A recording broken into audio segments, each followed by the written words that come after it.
Good afternoon. We have a few elements at the top, so we'll go ahead and get started. First, as you all know, the department yesterday lost a giant. We all know that Secretary Shultz was a foreign policy visionary who helped herald the peaceful end of the Cold War and whose legacy left us safer from the specter of the world's most dangerous weapons. What may be less well known, however, are the profound ways in which he shaped this institution. He was a champion of the women and men of the department, and it's no accident that our Foreign Service Institute bears his name. As the Secretary said yesterday, the work we do now and will do well into the future will be shaped by Secretary Shultz's legacy. We send our deepest condolences to Secretary Shultz's family and loved ones. Turning to India, where a burst glacier yesterday resulted in landslides and floods. Our thoughts are with our Indian friends and partners during this challenging time. We extend our deepest condolences to the family and friends of the deceased, and we hope for a successful rescue effort and a speedy and full recovery for the injured. Moving on to the U.S. decision to re-engage with the Human Rights Council, which was formally announced this morning. This morning, the Secretary announced the immediate U.S. re-engagement with the UN Human Rights Council. That process is already underway in Geneva, where the U.S. mission today participated in a regular organizational meeting of the Council. For now, that engagement will be as an observer, which will allow us to speak in the Council, participate in negotiations, and work with partners. As the Secretary noted in his statement, we recognize the Council's flaws, but we do believe that the best way to improve it is to work from within. When it performs as designed, the Council can be a powerful tool to promote fundamental freedoms, protect the rights of women, girls, LGBTQI+ individuals, and other marginalized communities, while promoting accountability for human rights violators around the world. Next, the United States congratulates the people of Ecuador for exercising their democratic right to vote for their leaders. We also congratulate the many officials, public servants, and volunteers whose dedication made the vote possible under the challenging conditions presented by the global COVID-19 pandemic. While we await the final results of the first round vote from the National Electoral Council that will determine the second place finisher, we urge people to remain calm and to exercise patience while Ecuador's institutions finish tallying the votes and work to resolve conflicts in a peaceful and transparent manner in accordance with Ecuador's constitution and established norms and processes. Finally, Africa is a priority for the Biden administration. In a video message, President Biden extended greetings to African leaders and the African people as they gathered for the 34th annual AU Summit this past weekend. We are committed to engaging our African partners early and often in pursuing our shared interests and our shared values. We will reinvigorate and restore our relationships with the continent, building substantive, reciprocal partnerships with African governments, institutions, and people based on mutual interests and mutual respect. So with that, Matt, I'll turn over to you. Thank you. Happy Monday. Happy Monday. Last night in the middle of the football game, although it wasn't a very good game, so I read it intently when it came in, you put out a statement about warning the Houthis about attacks against civilians. And I'm wondering if the fact that you felt the need to put out that statement gives you any pause about the decision that was made just 2 days ago, or 2 days ago then, 3 days ago now, Friday, to begin the process of delisting the Houthis as a foreign terrorist organization. And if it doesn't give you any pause about that, why not? Well, Matt, we have been very clear, and we've been very clear about two things. In the first instance, we've been very clear, and you heard the Secretary from this podium on his first official day as Secretary of State. When asked about his priorities for reviewing the policies of the previous administration, he raised, he actually offered this designation of Ansarallah as something he prioritized to move upon expeditiously, given the profound humanitarian implications of this designation. I think he cited at the time that some 80% of Yemen's civilian population lives under Houthi control in Yemen, which is why, of course, we're profoundly concerned for the humanitarian implications of that designation. And so that's why We, in fact, did move very quickly to review that policy. You may have heard from members of Congress who have been vocal about this, that we notified the Hill of the Secretary's intent to revoke the Foreign Terrorist Organization and specially designated global terrorist designations of Ansarallah. We did that late last week. We've also been very clear about a second element. This intent to revoke that designation has nothing to do with our view of the Houthis and their reprehensible conduct, including, as you mentioned, attacks against civilians and the kidnapping of American citizens, among other moves.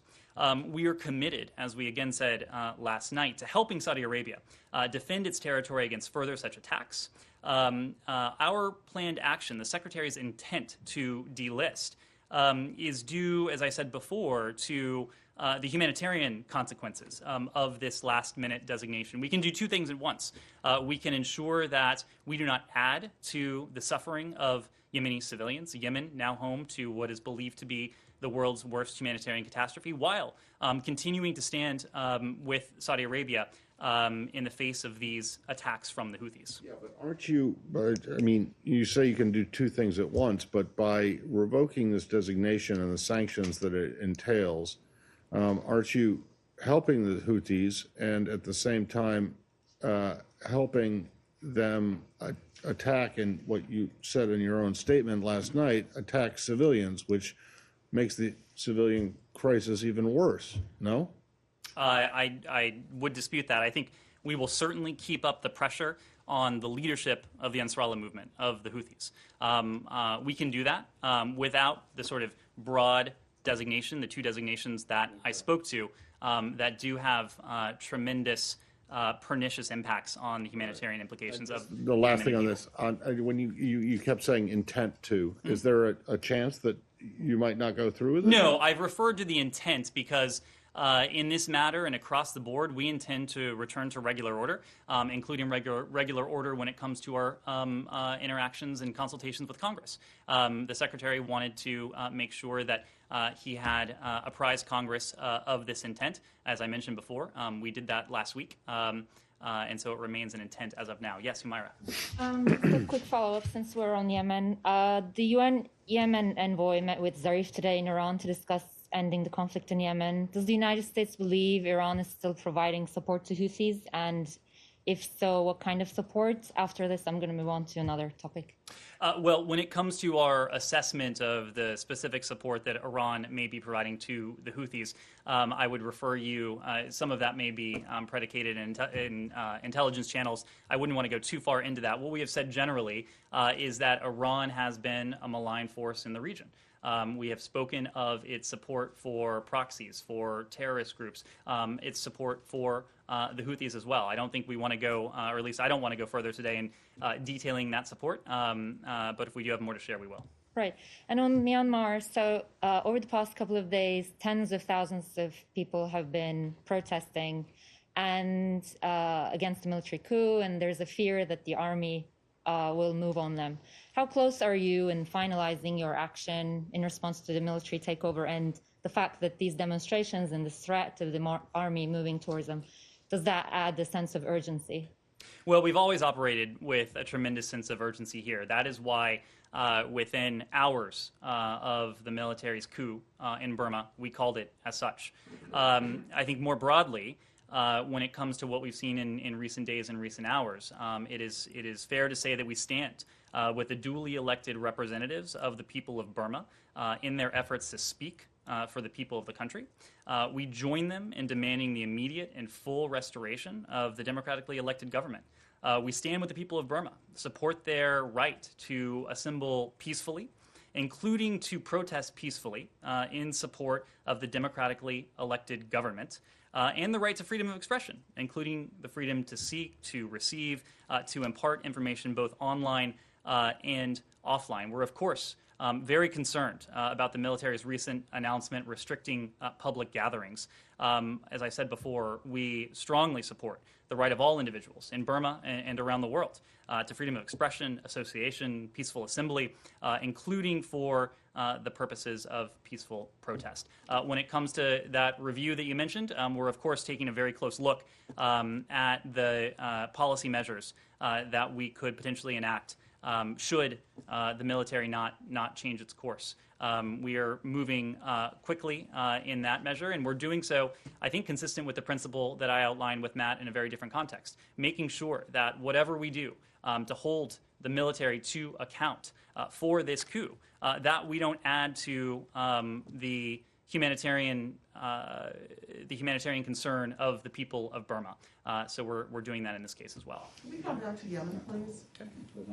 Hi. Well, let's stick with Burma for just one moment, and then I'll Okay. come right back to you. Okay, thank you. Thank you, Ned.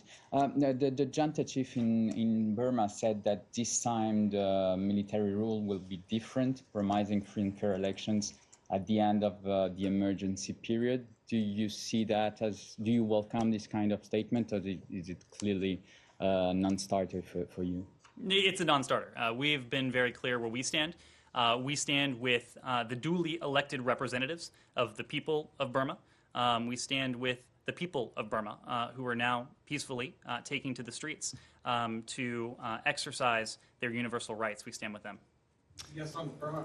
Burma? Sure. Will? Thanks. Just wanted to ask to what degree this came up in the call between Secretary Blinken and Yang Jiechi of China. Was there any kind of effort to resolve the situation in Burma, or was it the kind of thing as where there's just a disagreement about whether there's a need for the military to step back? Well, we did issue a readout of that call. This has been a staple of the Secretary's calls with his counterparts since February 1st, since the date of the coup. We have been encouraging China, both privately and in public, to condemn this action, to join the international community, to join the United States and those other countries, a large swath of the world that has spoken out in no uncertain terms to condemn this anti-democratic action. And to that end, I would point you to the statement that came out of the UN Security Council last week.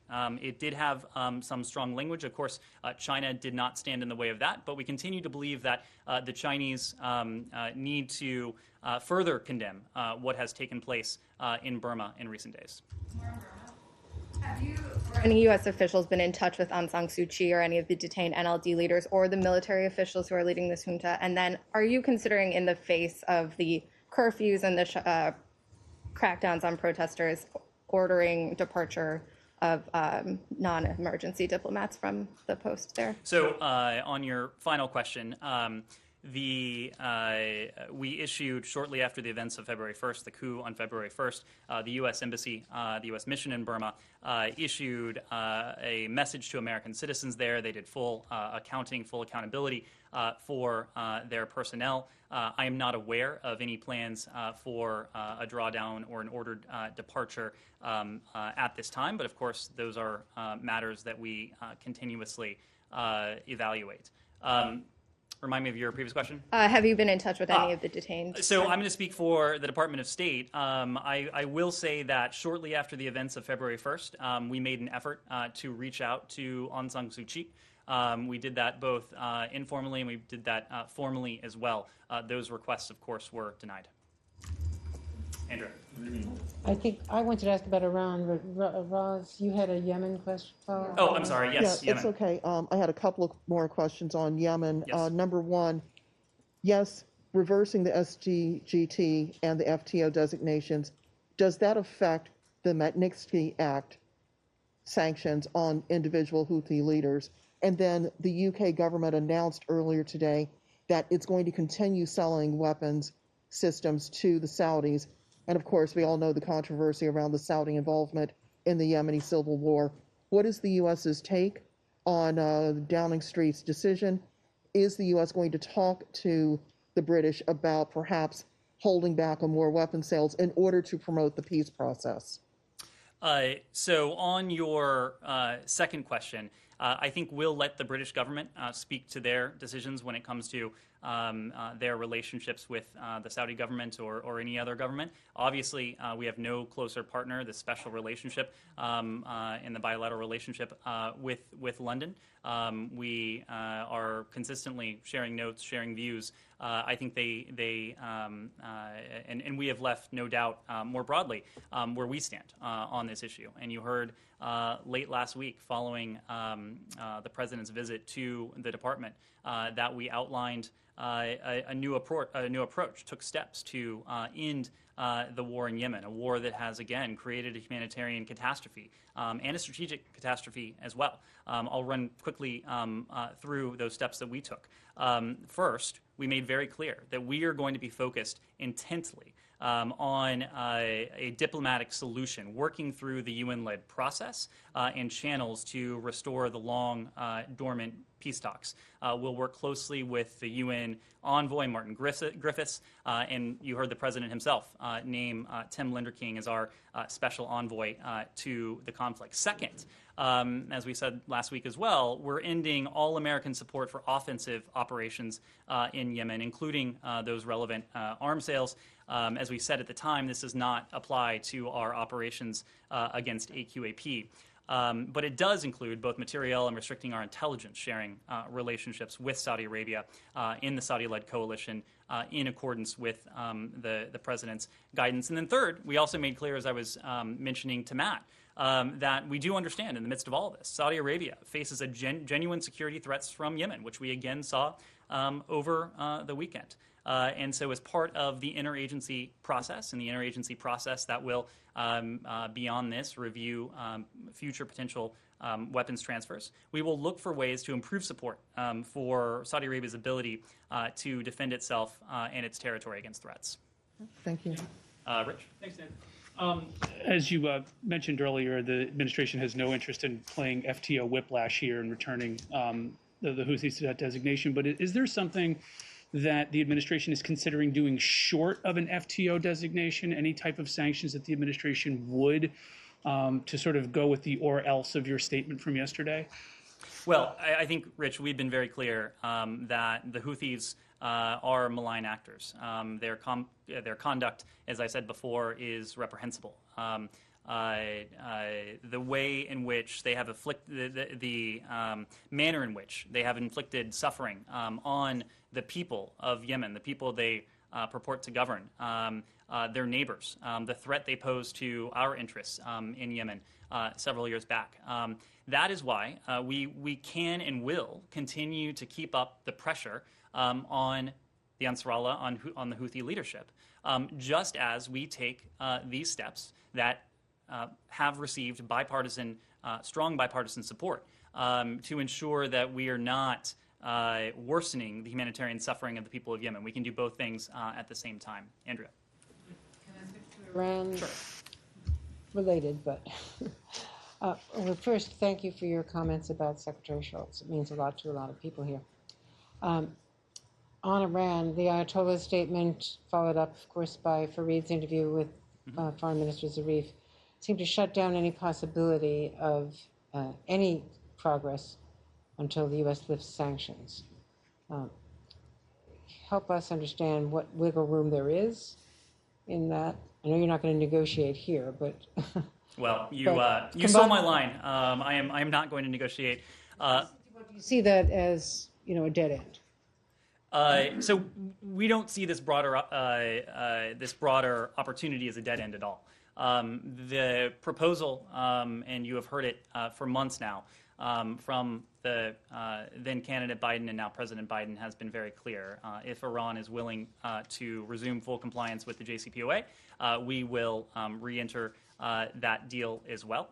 We will seek to lengthen and strengthen its provisions, including vis-a-vis the nuclear provisions, using it as a platform to then negotiate follow-on agreements that would address Iran's other malign activities, some of which we've already discussed in this briefing. I think rather than negotiate here from the podium, what I will do is point to what we have been doing really since the early days of this administration. I suppose we still are in the early days of this administration. When it comes to the coordination with our allies, with our partners, with members of Congress. We spoke, I believe it was on Friday, about Secretary Blinken's participation in a meeting with the E3. Iran, of course, did feature into that. We offered a readout of that interaction. The Secretary has, of course, been in touch with bilaterally with our European allies, with other counterparts who were either part of the original P5+1 or, of course, who do have an interest in this going forward. So those consultations, that coordination is ongoing, as with Congress as well.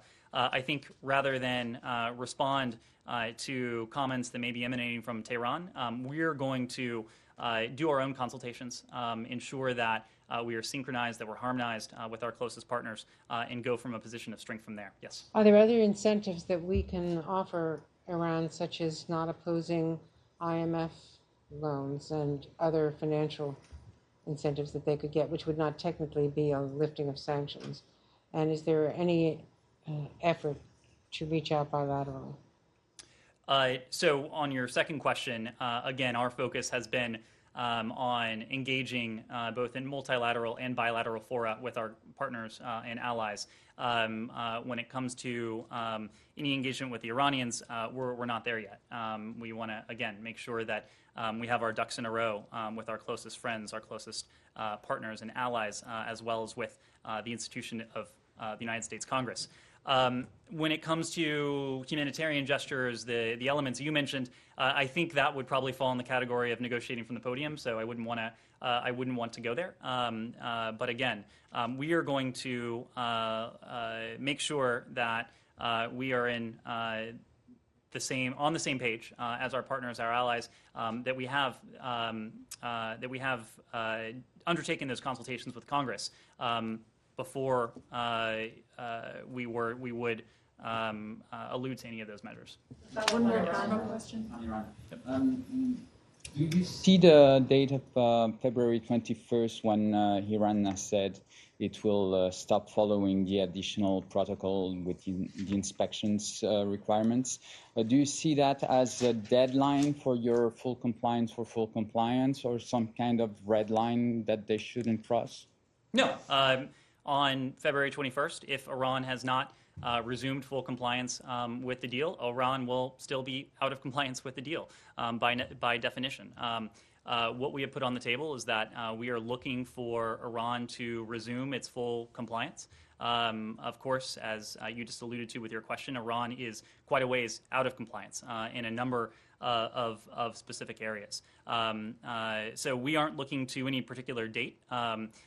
We are looking for Iran to indicate its willingness to go along with the proposition that, as a candidate, Vice President Biden put on the table, and the proposition that remains on the table today. On Iran?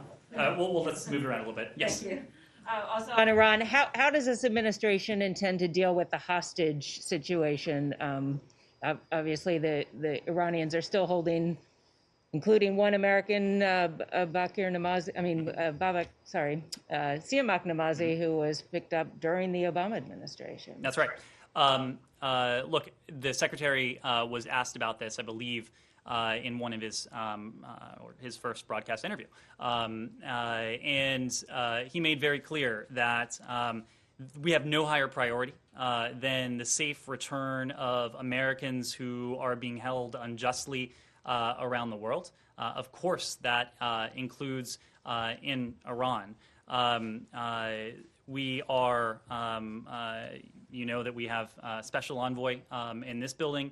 There is a hostage recovery fusion cell that is working elements of these cases as well. We can do these things in parallel. But do you have any have you launched any negotiations on this specifically with Iran? Are you opening up channels to talk about that? So and are you working with partners because the Iranians are holding many other foreign nationals. So as you know, as the well. Swiss are a protecting power within Iran. We coordinate very closely with them. They represent those interests for us when it comes to American citizens who are being held in Iran. I wouldn't want to detail what may be going on behind closed doors, but suffice to say, we have no higher priority than the release of American citizens who are detained unjustly around the world, including in Iran. Anything else on Iran before we move on? We'll go here and then to Rosalind, yes. Okay, you just said you don't see this broader opportunity as a dead end. Is it because, like, the comments from the Supreme Leader, like, irreversible and final, do you see them as just posturing? And then could the administration be considering something less for less, like you guys will give some economic relief, but nothing too big in return for, like, Iran halting some of the violations? I wouldn't want to speculate as to what may undergird comments from the Supreme Leader, comments from the Iranian president, comments from others in the Iranian context, nor would I, again, want to negotiate from the podium. So we'll probably leave that there. Rosalind? Piggybacking on your comment that Iran is already out of compliance, there are reports that IAEA inspectors may have found evidence of radioactive material at 2 sites that the Iranians had blocked them from searching last year, but after negotiation, they apparently made it to these sites, found evidence of possible nuclear weapons related activity. Is there any comment from this podium, given that there hasn't been formal notification to member states of the IAEA? Well, on that, I would need to refer you to the IAEA. I do think it is a worthwhile reminder of the provisions of the 2015 Iran deal that we are attempting, that we would like to see Iran resume full compliance with. Iran, as I mentioned before, has distanced itself from that agreement in any number of ways. The 2015 deal limits enriched uranium stockpile. It puts a cap on enrichment levels at 3.67%. It limits the centrifuges that Iran is allowed to have. It limits its R&D. It limits its heavy water stockpile. And I think most importantly, in an element that is often overlooked, Iran, under the nuclear deal and under the non-proliferation treaty, there is a permanent prohibition on Iran ever obtaining a nuclear weapon. And so that's why we think it is so important that as a starting point, that Iran resume that full compliance with the nuclear deal. That's why it's been the predicate of our diplomatic path that we've put forward. Iran resumes that full compliance. The United States will do the same. We'll then undertake diplomacy to strengthen the provisions and to use it, again, as not the ceiling, but the floor for follow-on agreements to take on other elements of Iran's malign activity. Michelle? I have 2 topics. First on Sudan, any comment on the formation of the new government there? We can get back to you on that. We'll take that question. Okay, and second on Lebanon, political and religious leaders in Lebanon are calling for an international conference under the UN auspices to protect the constitution and put an end to the multiplicity of arms. Does the U.S. support such goals? And to what extent the U.S. supports the French initiative in Lebanon?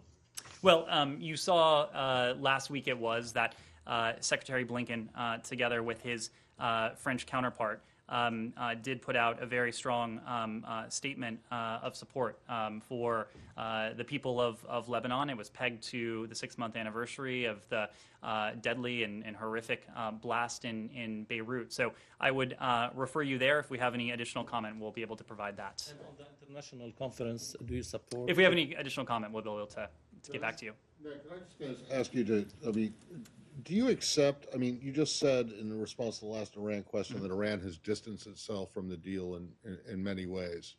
Okay, but you do accept that the United States actually walked away from the deal, pulled out, withdrew, maybe not this administration, but you do accept that the United States pulled out of the deal, right? I think that's the reality. I wouldn't dispute that. Okay, but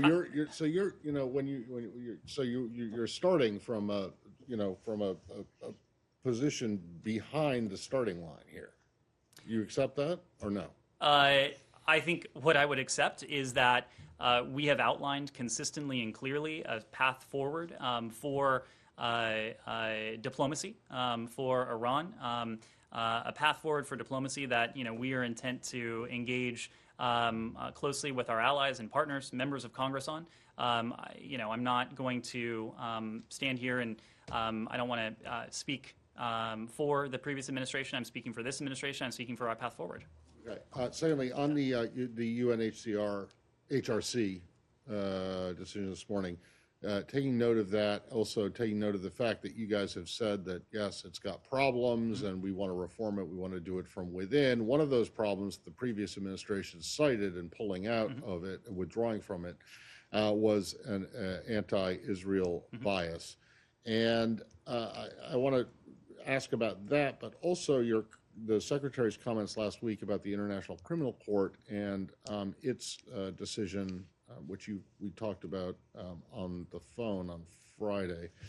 But if you are sitting in Israel right now, why should you not think that these two positions, one, Palestine is not a state party, is not a state, and it should not be allowed to bring a case before the ICC, and then the decision to rejoin or to return to the Human Rights Council as an observer after what you accept as an anti-Israel bias, I believe.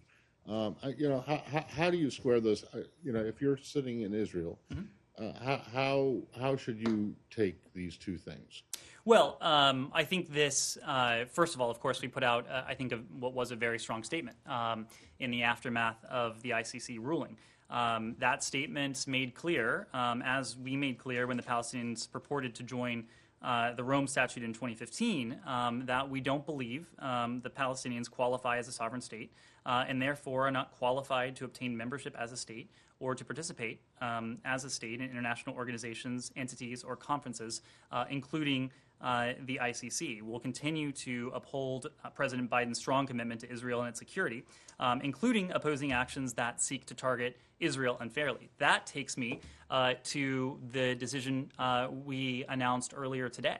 And I think our orienting principle here is that the United States can be a constructive force, that we can help shape the course of world events. We can help shape international institutions when we're present, when we're at the table.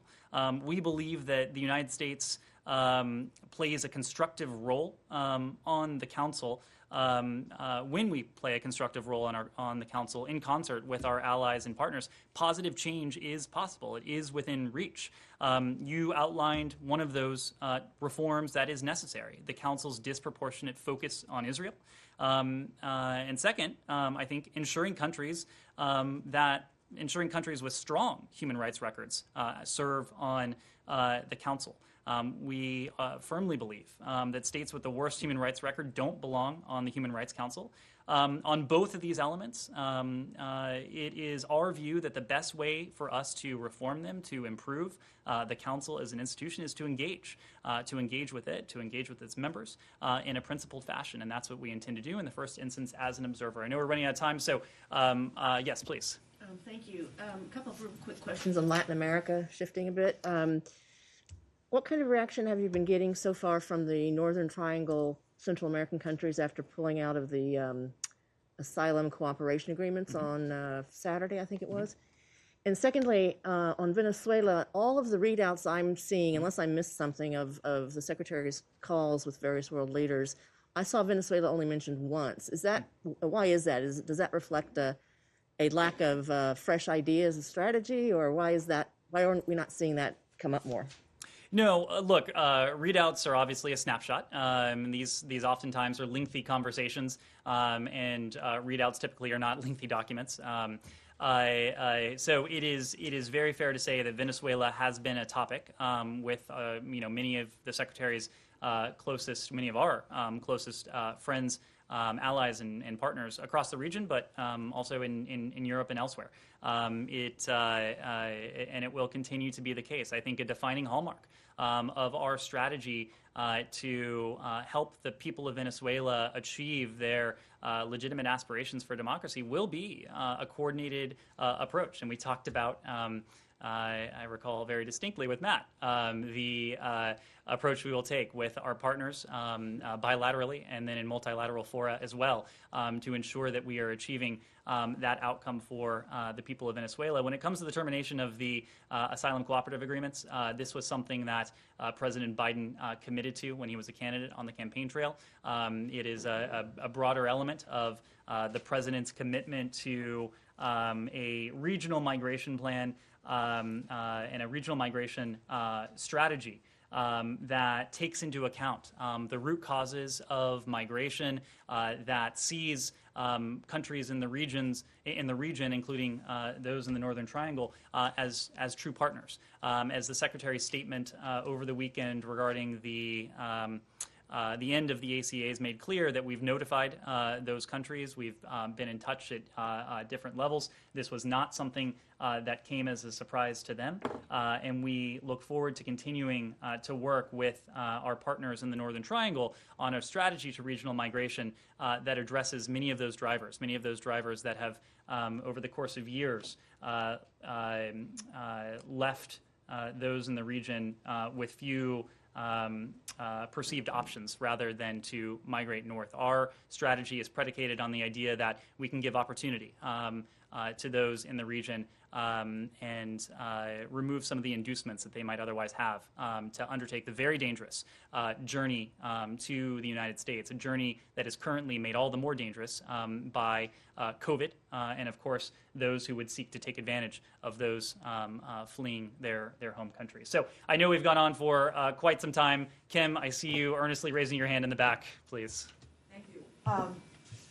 If Burma is the first test of the Biden administration's goal to pull together allies and produce change, what are your levers to produce that change in behavior? Because the Peterson Institute looked at more than 2 decades of sanctions against Myanmar, Burma, and found it didn't produce any change at the top.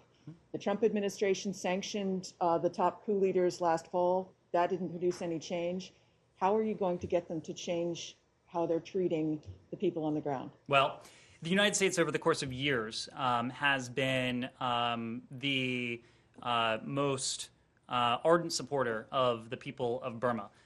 We've talked about some of that financial aid in recent days. I think you heard me say the other day that the United States provides nearly $135 million in bilateral assistance to Burma. This was for FY 2020. But beyond that, in FY 2020, we provided more than $469 million in humanitarian assistance to the people of Burma, bringing the U.S. total contribution since August of 2017 to nearly $1.2 billion. And that figure is for all of those affected by the violence within Burma, as well as those who have been forced to flee and to flee to Bangladesh and throughout the region. So the United States has been the world's foremost supporter. We do have quite a bit of leverage, but as with every challenge, we have all the more leverage when we work closely with our allies and partners, including in this case with our like-minded allies and partners. We've spoken to one source of leverage that we are studying very closely right now. After the designation of the events of February 1st as a coup, we're looking very closely at additional sanctions that we might be able to enact on those responsible for this coup. National Security Advisor Sullivan last week also spoke of the potential for additional executive actions. So the United States remains the most powerful country in the world. There is no doubt about that. But when we bring our allies and partners along with us, they act as force multipliers. We have the ability to galvanize collective action, to confront challenges the world over in a way that no other country does. That's what we've been doing on Burma since even before the coup, to address the humanitarian challenges of the Burmese people, including the Rohingya, and since February 1st, working very concertedly with our like-minded allies and partners to ensure that we're working in lockstep, and so that when we do announce the additional measures, that they will provide all the more inducement to return Burma to its democratic civilian leadership. Thank you, everyone. I think we'll call that a day. We'll do this again tomorrow, so appreciate this.